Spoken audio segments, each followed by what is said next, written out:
Good afternoon, everyone. Thank you for being here for today's edition of Road to Success.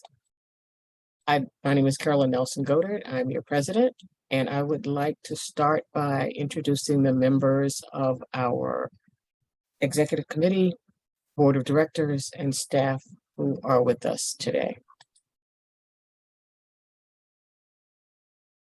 Let's see here. I'd like to start with our president-elect, Maxine Lewis. Thank you, Carolyn, and thank you everyone for being here. I really appreciate it and enjoy the presentation. Next is Lawrence Claremont, our vice president for leadership development. Good afternoon, everybody. Thanks for joining us today. Next, we have Bert Miller, our vice president for regions and councils. Good afternoon, everybody.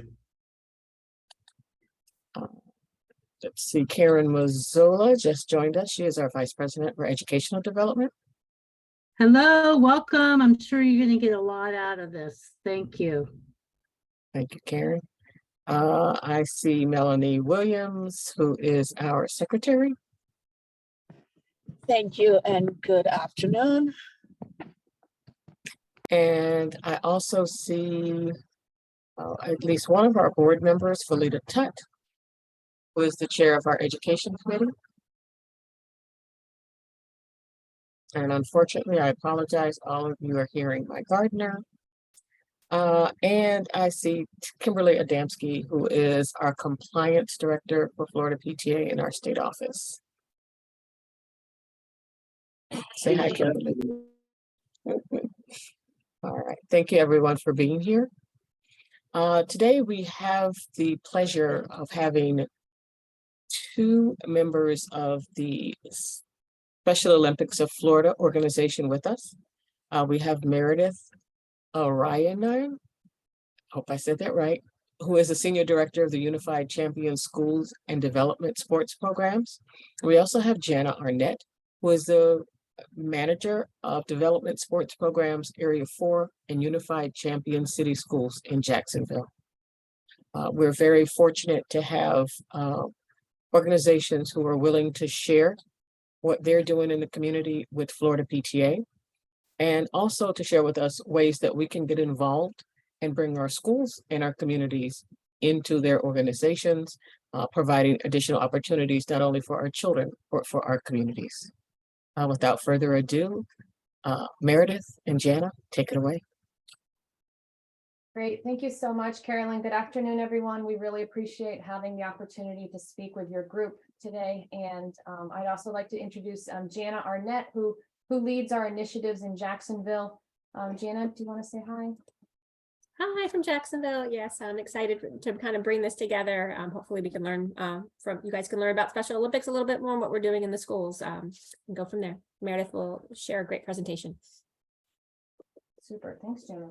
Great. So I oversee all of our school and youth-based programming. And so today we're really focused on introducing you to what we have to offer with our schools, how the school staff and administration really bring on these programs and strategies for their schools, and what it really means for these students as a part of their education and their physical education and their social well-being and emotional well-being. So we do have a few slides here and some videos that are really going to highlight what we can offer your school communities.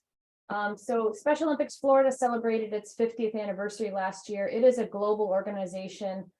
Special Olympics Florida operates as its own independent nonprofit. And our mission is to really provide sports and competition, recreational activities for persons with intellectual and developmental disabilities, including autism. And what this does is really just give them a platform to participate. Oops. What happened? Platform to participate. And really developing their physical fitness, their courage, having joy, participating and sharing their skills and friendships with their families, their spectators, fellow athletes, and the greater community. And across the state, we're in almost every 67 counties here in Florida. We serve over 60,000 athletes with the help of over 33,000 coaches and volunteers every year. And fun fact, about 73% of those participants are actually in our school-based youth programming. So we've seen a dramatic shift in the last 10 years where we've really grown significantly in our youth-based programming. So let's talk about inclusion. This is a huge key word for us. What it means, why does it matter, and how you can promote it within your PTAs and your school communities. So if anybody, feel free if you want to come off mute or type it in the chat, kind of what is that word inclusion? What does it mean to you and for the students?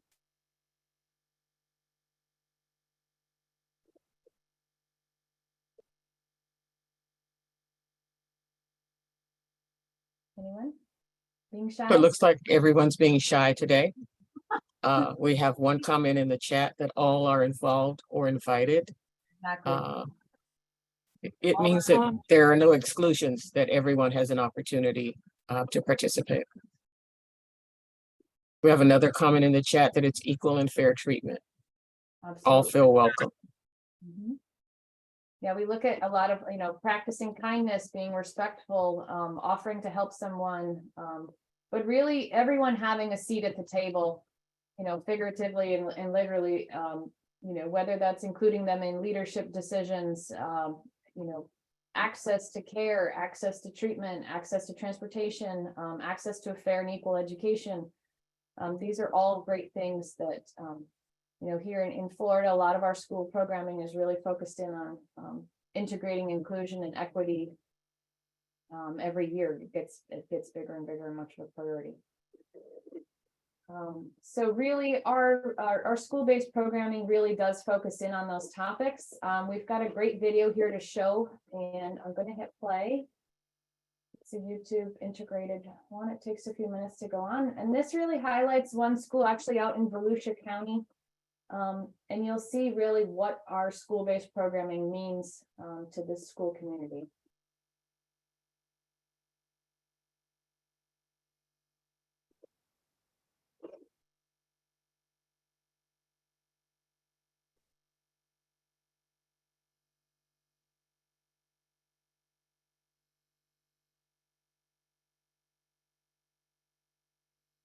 They say, what am I most proud of?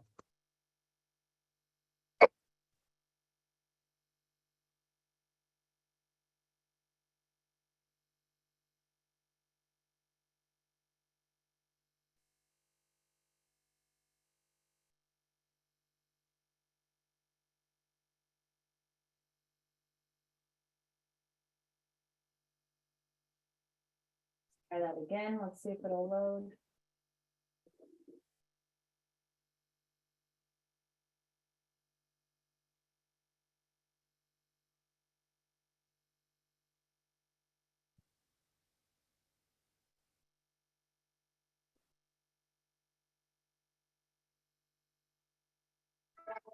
They say, what am I most proud about being at Seabreeze High School is what we do with our special needs students and inclusion of all students. When I see kids rallying around other kids, when I see kids accepting other kids regardless of their ability or disability, to me, that's the number one thing we can do for a society moving forward.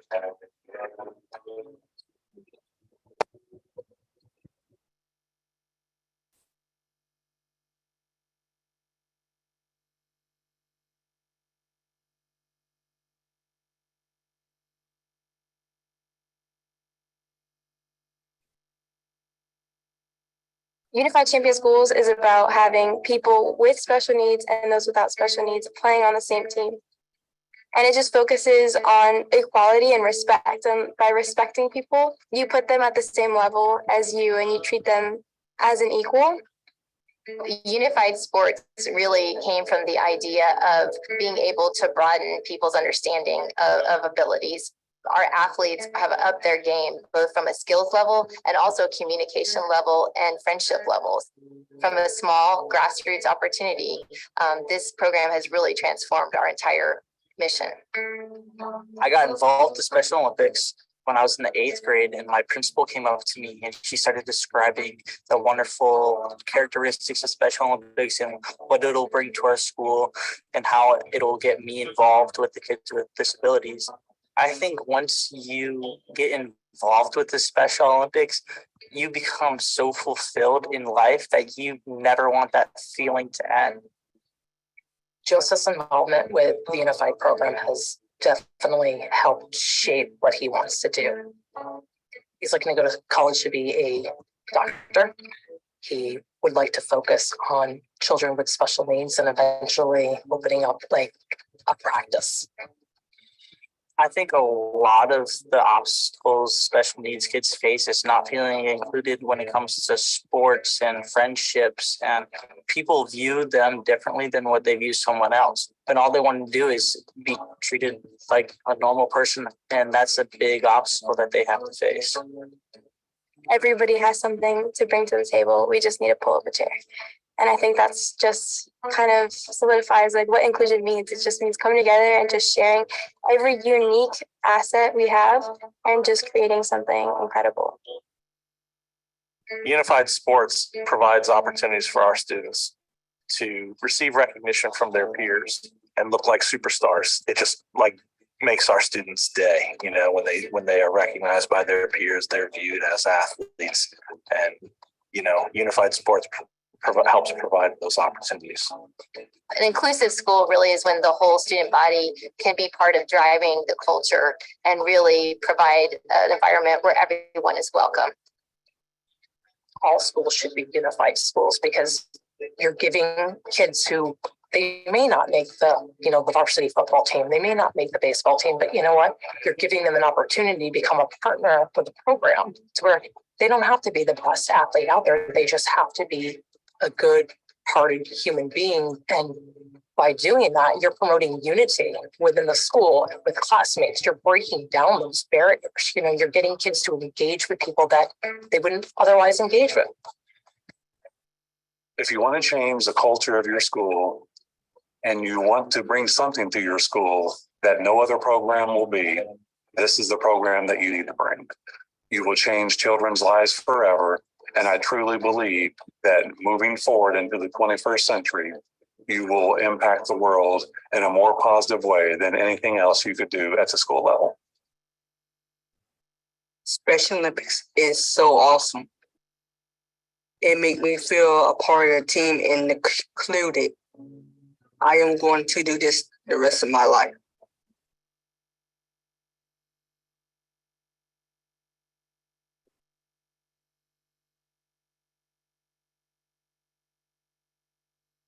All right, great. Thank you for watching. I hope that gave you a little bit of a peek into what this program offers any campus across the state of Florida, and all the way from preschool level all through. We have several colleges and universities in the state that participate. So Unified Champion Schools is really the name of the strategy. It's usually called a strategy rather than a program, but it's a national program.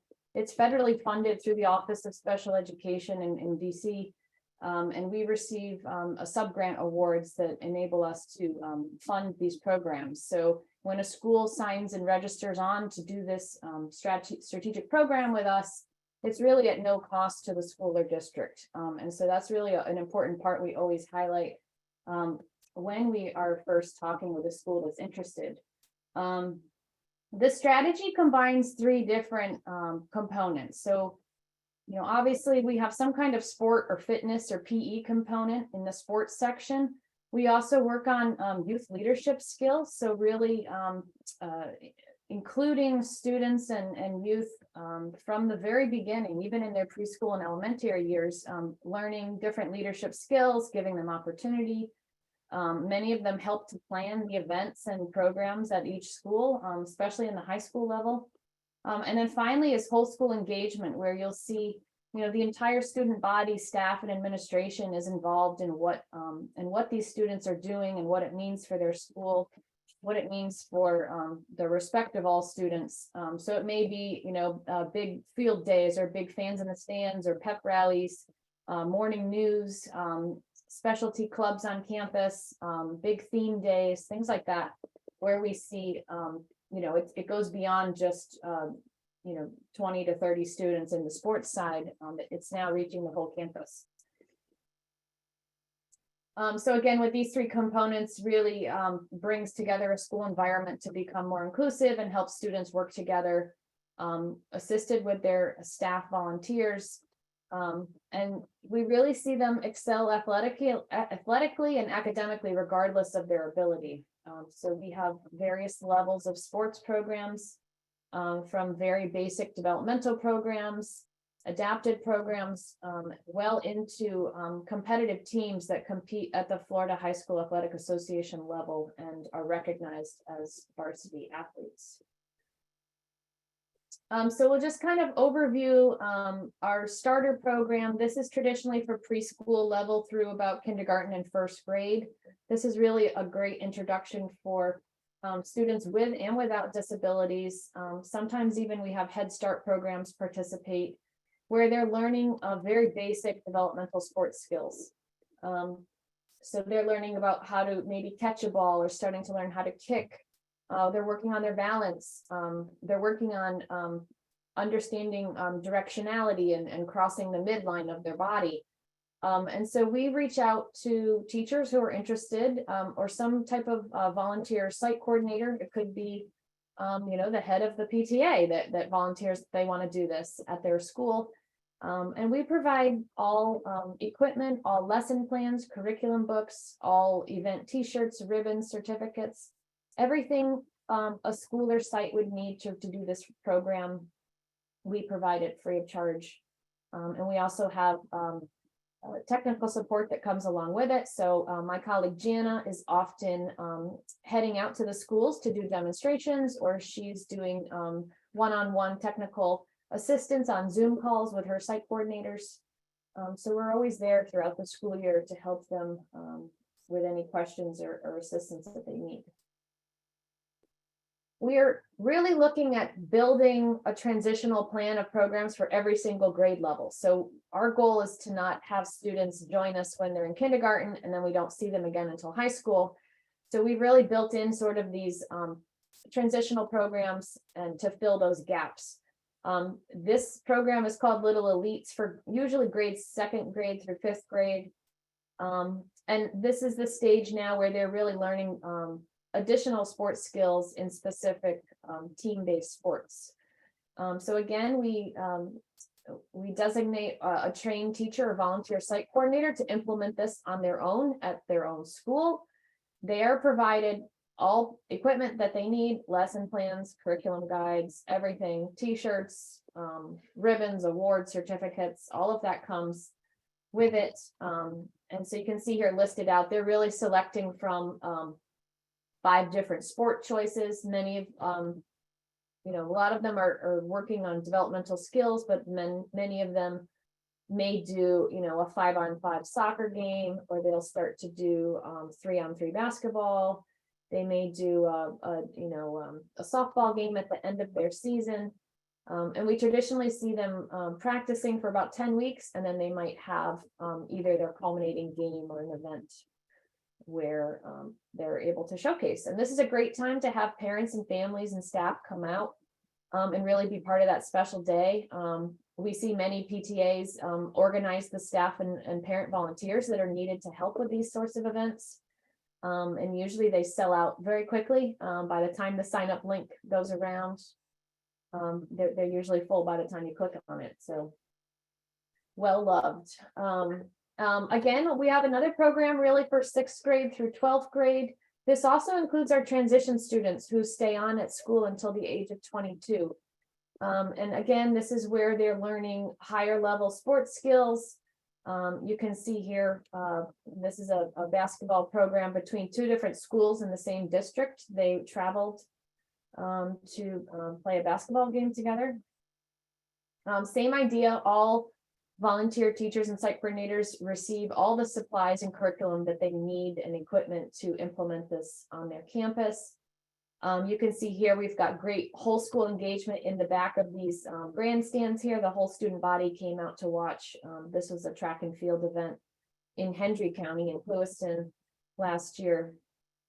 So just really great opportunity to share and shine really, the abilities and inclusion and unity of students on those campuses. We also have an adapted program called Motor Activity Training Program. And any campus can have this, or any adult day site or group homes can offer this program. There's no minimum number of students needed. Sometimes it's, a program of 2 or 3 participants. Sometimes it's 20 participants. But these athletes really focus on individual skills, achieving their personal best. And you can see there's a lot of activities here for their culminating event, where they are really using similar sports equipment, but in adapted ways. We see a lot of very creative activities that the teachers and site coordinators come up with and start practicing. And then again, these are great opportunities for inviting families and caregivers and the staff out to participate in these great days. A lot of the students will, the general ed students will come out and do, parade, or they'll make Olympic torches, and they might invite out law enforcement. But it's really just a great day to recognize these students who have very special needs and unique skills. So next up, I did touch a little bit earlier on our varsity athlete program with the Florida High School Athletic Association. For several years now, we've had a partnership in the 4 sports that are listed, that we provide a unified sports season with our own teams in Special Olympics. So usually it's about half athletes with disabilities, and the other half of the team is our unified partners, students without disabilities. And again, they compete at the same district, regional, and state level championships and competitions that their varsity peers do. And they are also recognized in their own school's athletic department as lettering as a varsity athlete. So these are very, very competitive teams. They travel and stay in hotels and wear uniforms, and they get the entire experience being able to be part of a travel team. So you can see here, it's really ages 8 and up. So we do have competitive travel teams in elementary school, middle school, and high school, even college level.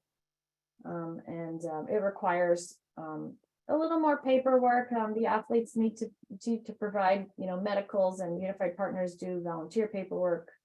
Coaches are then certified. So it's definitely a little more involved than our recreational sports that stay on campus. And this is really the slide I really want to highlight. So if you take anything away from today, these are the key concepts that this type of strategic program provides to your school and your district community. Sports is being used as the foundation of which these concepts are being provided. And you see really in the boxes here, our key goal is really working on the social and emotional well-being of these students, and including them in their community, giving them the skills and tools that they need to be successful young leaders and for the next generation. So, we're already seeing a reduction of discriminatory language, hurtful language. We had an R-word campaign years ago that has now transformed into a completely different rebranding, because now we're seeing students no longer even know what the R-word is. And we promote one of our big theme days in the fall is Unity Day, which you may see a lot of campuses participate in. It's really to promote kindness, acceptance, inclusion, and focuses on anti-bullying messaging with activity booklets and different resources from the National Pacers Center. It's definitely a day where everyone wears orange on campus, and really interesting to see how schools implement these theme days using campus clubs, school PTAs, different organizations that work within the school. These are special days that really sometimes need a few extra hands to help in on. But in the end, they really they have a great impact because again, the entire school is really in on what these theme days means. They're very well marketed and promoted through morning news and flyers. You can see here in this next photo, these students are having a pledge banner signing out at the lunch table. So again, everybody as they're coming through and around campus through lunch, or maybe it's the entryway or getting off the buses, there's an opportunity for them to really see what the Exceptional Student Education Department is doing and how it's including the unified students and the entire campus in general. So I just want to highlight as well some examples of youth leadership. This is really the key to becoming more sustainable within each school. So again, we know the teachers are overloaded and have so many things going on. We're finding now many of the youth leaders that have been participating for several years are now getting the hang of it. They want to be able to have a voice in what their school does for these certain events and their sports. The teachers love having extra help. So again, it's very age appropriate. So even for our younger ones in preschool, kindergarten, first grade, they might be the line leader for the day, or they might help the teacher set up one of the activity stations. They might be leading an exercise or a cool down. And then all the way up through our high school level, they're running the tables, they're planning the awareness, they're building the decorations, they're leading the morning news about it. They might do their own commercials or their own marketing material. And then especially into college, we're really seeing those youth leaders completely take over an entire club on campus and run it and hold offices and such. So now that you've heard a little bit about the programming at school, I really wanted to kind of just take a moment and show how this relates to what you're all doing with your mission and within your school communities. This is definitely not something that a school does and one person is taking all roles. It's meant to be sort of divided out. You can see the different members that might be involved in bringing this strategy to their school campus. So you're working with youth, families, parents, your key school volunteers, the PTAs, administrators, teachers, operations staff, law enforcement officers, and of course the student governments or newly created unified inclusive clubs. It's really designed to take baby steps. So we know that there's schools that are doing every single thing, they love it, but they've also been doing it for 8-9 years now. So there's also really sort of a gradual startup process. So we as staff members try to assist every single school and get them into an entry level stage as easy as possible. We have umpteen million ready-made tools and curriculum kits, guides, checklists, all kinds of curriculum to really help a school get started. But again, it does take the commitment from the school to want to bring this to their campus. And we've closed registration for the current school year. We are currently at about 440 schools across the state, various elementary all the way through the college. And we will open up our registration again for next school year. That will come out in about May. And it usually closes, by January 2024. And that's really designed so that by the time a school signs up, they have enough months left of the school year to actually start the process and implement a few of the various activities.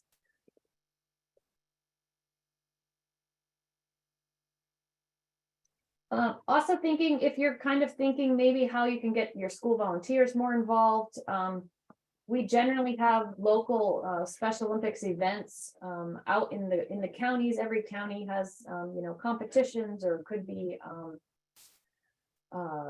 needing help with special events or school-based events.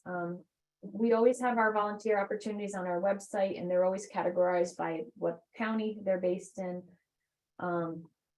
There's also a great need to recruit new coaches. So we do see a lot of our coaches coming out of the college level. We also, here in Florida, we have a lot of retiree coaches that are interested in giving back in this way at this stage of their life. And we also have a lot of schools and recreational sites that actually donate their facilities for us to hold our sports events at. So, you know, let's say it's a school that has a nice, you know, track and tennis courts and, you know, a big parking lot for cycling. So we'll see them actually take on being the host site.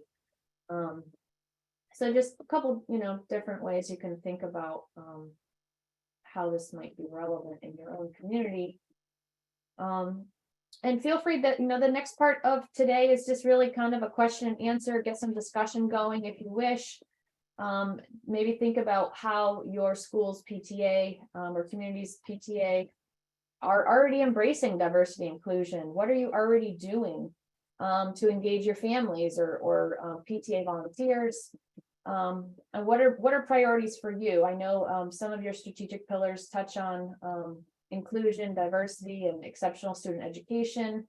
How do you feel like our programs might fit into what you're already accomplishing or looking to accomplish? So please feel free to stay on and hop in the chat box or come off mute. We're happy to talk about any of your questions or comments. And again, thank you for participating today and joining us. So I'm going to call on people in the order that I see their questions in the timeline. Bert Miller is first. Bert, you want to go ahead and share your question? Yeah, what's the timeline for putting on one of these? Like, if you start planning in August, I mean, what would be the timeline to put one of these together? Sure, yeah, we said if a school signs on over the summer or into the fall, we usually see them register for their sports and maybe hold their event in the springtime. So we're actually, you know, you give them a good 5-6 months to really get it under their belt. In the meantime, the students are practicing their activities and learning their skills. And it's really, you know, your traditional field day, you know, towards the end of the year. We get very busy in the months of April and May trying to make it out to everybody's events. And do you guys offer a lot of support with the schools to coordinate it? And absolutely, yeah. So part of, you know, Jana, maybe you can talk about how, you know, what you do with each school, and you know, there's checklists and planning guides and all kinds of tools to help. Yeah, perfect. Yeah, that's a great question. So yeah, so if a new school, I deal with a lot of new schools in this area. We've really grown in Northeast Florida, which is exciting. So say a teacher or a parent wants to run the program, we will really walk them through step by step. I go to schools, actually go to a new school on Friday to kind of show them how to do more or less a young athlete program, that program really for pre-K all the way to second grade. So I'm really hands-on, and we have people like myself and all across the state in different areas. So really we can be as hands-on as needed, or we can, you know, we can also take a step back. So we kind of whatever that teacher or parent coordinator wants is kind of what we provide. So and I think similarly, we have lots of schools that mainly sign up in the fall and then practice, and then followed by the end of the year event, which is very exciting. Again, like Meredith said, we give t-shirts, awards, we make it really, really special for these athletes and partners too. So we're including the whole school or everybody in that program. Now, Jen, what part of the state are you located in?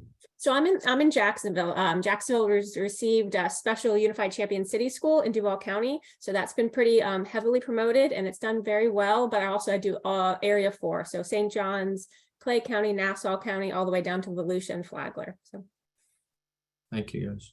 Mm-hmm.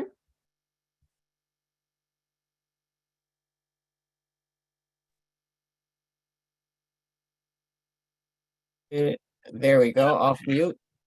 The next question is about the list of current schools that you have. Are you able to share that with me? Absolutely. I'm going to type it in the chat box. It's actually on our webpage, listed and categorized by county. So I will stick that in the chat in just a second.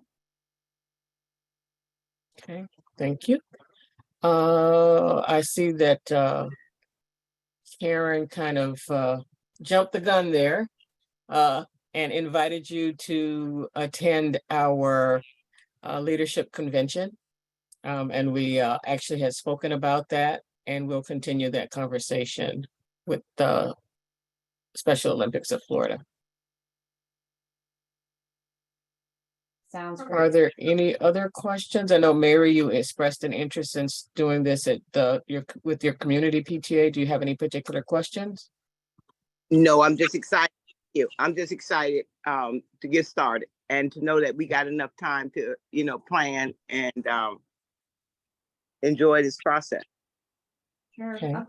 Yeah, I mean, some schools, you may not be ready until 24, 25 school year, and that's okay, but just know that, we're actually in our 10th year of doing this in Florida, so we're having our 10th anniversary, hoorah, and it's just gonna keep getting bigger every year, and we really try to focus in on quality programs, so there's no rush to start it. We want it to be quality and sustainable for the future of each school. And just may I share something? My daughter, I have two educators, elementary educators. My daughter was, is this similar to the Best Buddies program that some of the high schoolers program? That's right, Mary. Yeah. So actually, Best Buddies was founded and started by another Shriver family member, and so we are sister organizations, but we're separate nonprofits. But we serve the same community. We do find a lot of schools already have a Best Buddies club chapter on campus, and so they're already halfway there. Then they've already got their club and they're working on youth leadership through that club. And then we come in and offer the sports component and the theme days. But yes, it's very much intertwined with the Best Buddies clubs. Thank you. Thank you. I see Melanie had the same question about the schools in Orange County, but we know that now we can go to your website and see all of the schools that you are working with. And of course, we're doing that so that we can find out which schools are PTA schools. Yep, I'm gonna send it right in the chat box right now. We also on this website, we also have an archive of our newsletters, which again, if you take some time to go through those, they're very graphic and attractive. So if anybody within your circle is looking to see really, well, what do they do? You can check out our newsletters. They go by seasonally or monthly, depending on how often we get them out, but those are also up there. Sounds wonderful. We also have our curriculum guides are also on that website, so you can see by school level, what does this look like for an elementary school? What kind of book am I going to get? What's in the book? How do we use it? Those types of things. Wonderful. Do we have any other questions for Meredith and or Gianna?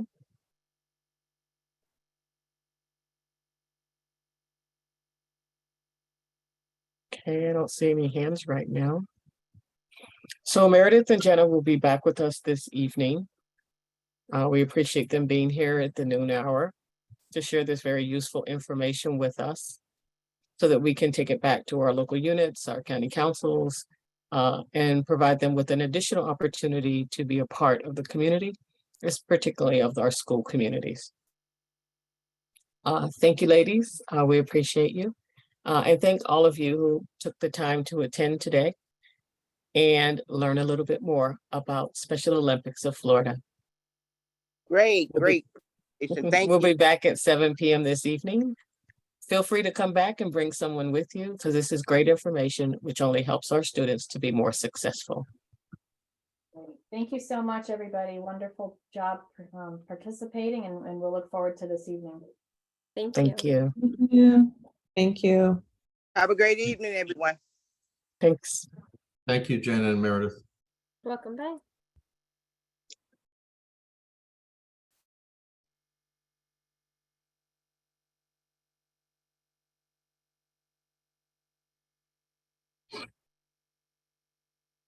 Did the Special Olympics already take place? Or was it last year or is it this year?